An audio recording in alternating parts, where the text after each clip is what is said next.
everybody, John One Over Outdoors. Doing a little bit different video today. So this is actually going to be a cooking video.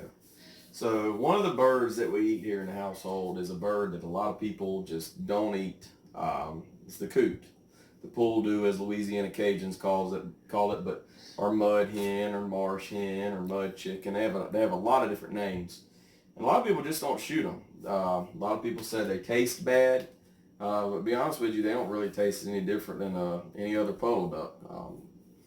We eat divers here. We eat puddle ducks. We eat coots. But as you can see, the coot looks just like any other duck breast. So what I'm doing here is, basically what you want to do is you want to go and take and cut off all the fat on them. I do that on all my birds. These are all coot breasts from one of the last days we went. And so what we're going to do here is I'm going to trim off all this fat, and then we're going to soak them in a little bit of Dale seasoning. And from there, we're going to do some cream cheese, some jalapenos, and wrap them in bacon, and we're going to throw them on the grill. But like I said, a lot of people have this huge misunderstanding about them, that they're some nasty bird that, oh, I'm not eating them, they're nasty. Well, have you ever had them? No, I've never had them, but they're nasty. Well, how do you know unless you had them? They basically eat the same thing as puddle ducks. They'll eat, of course, that green, the duckweed and all the grasses. Hey, Santee, that you see on top of the water, but they also eat grains like your rice and your corn and water acorns and all that stuff.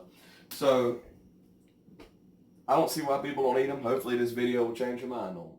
So we've got our bacon, we've got our cream cheese with our jalapenos in it, we've got a coot breast, sitting there pounding them out. If you're like us at the One Over family, you don't have a meat tenderizer mallet, so you're just using a spoon, a soup spoon with a Ziploc bag on it. So we're going to tenderize these. And the coot breasts really, they're small. They're along the lines of the teal, so try to get as much surface area as you can out of them without absolutely mangling them. And it does go everywhere if you have some marinade on them. But these didn't sit but about an hour and a half.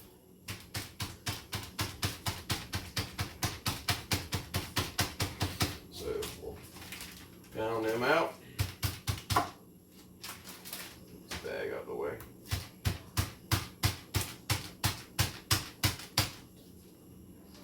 And you're not going to get them pancake flat. You don't really want them pancake flat. Alright. So, we're going to lay these out like so.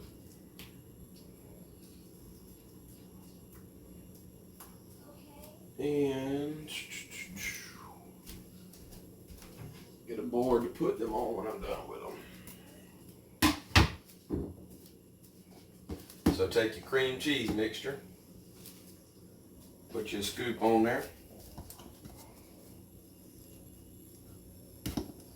Depending on how much cream cheese you like. I normally put more simply because as they grill, it's going to melt and it's going to fall off.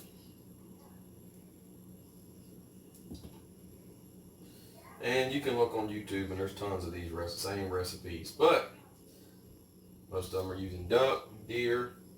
Not a lot of people are using coot.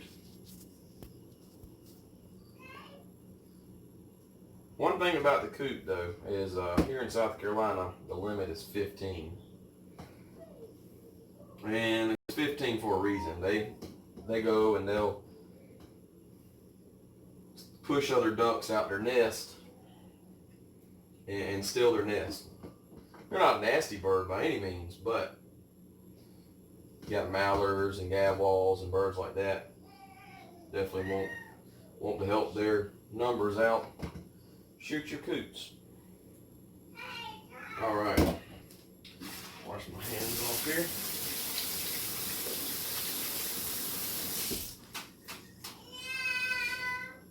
You can hear Santee in the background over there. So I got some tenders off of them. Put them on one of these. Alright, we'll put two of them. So I'm gonna take bacon. One thing I did not get were the toothpicks.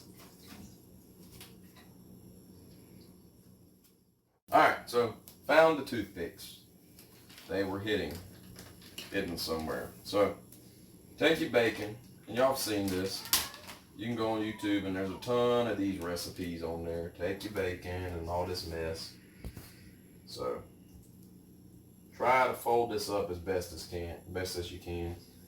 You'll take your bacon and wrap it around, kind of sealing everything in.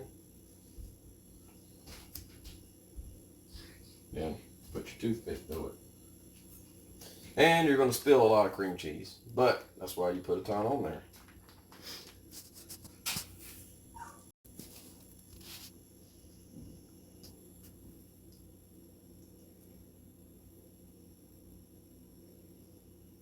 That is why you put a ton on there.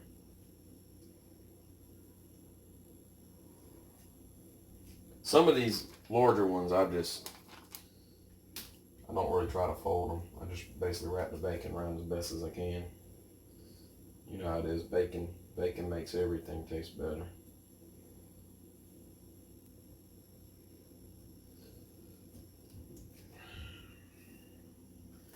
This is one of my wife's favorite,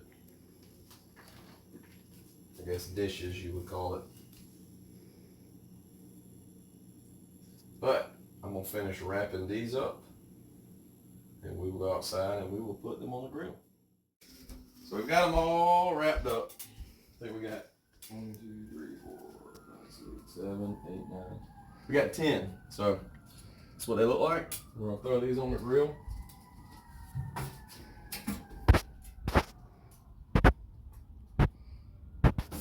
Ooh. When I mean throw them on the grill, I mean really throw them off the grill.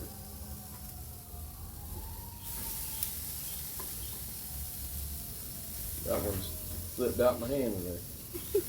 Like I said, you're going to lose a lot of cream cheese, so that's why I put an overabundance of cream cheese on there. But put all them on there. And the way I judge these, people ask you how long you're supposed to cook them. I cook them till the bacon's done. When the bacon's done, they're done. You don't ever want to cook waterfowl, any kind of waterfowl, too long. It gets really livery tasting and thick, and it just tastes bad. We've also got some deer sausages here this year, so we're going to throw them on there as well. But we're going to go ahead and get these grilled up, and then we're going to let y'all know how these taste. All right, so she has never had coot, and so she's picky about what she eats, which is a good thing because she's going to give an honest opinion about it, and I want you to rate it. I want you to rate it between like 1 and a 10. All right, go ahead. Sounds like Santee wants some. Mama. 11. You give it 11? Seriously? 11. There you have it, folks. That's amazing. There you have it. Coot. I don't know what the waterfowl hunters are doing, not shooting these animals, but they're really good. I'm going to actually do another video. I have a bunch more in the freezer, so I'm going to do another video with them. And Santee's going crazy. I'm going to do another video, and I'm actually going to cook them when they're not with all this other stuff.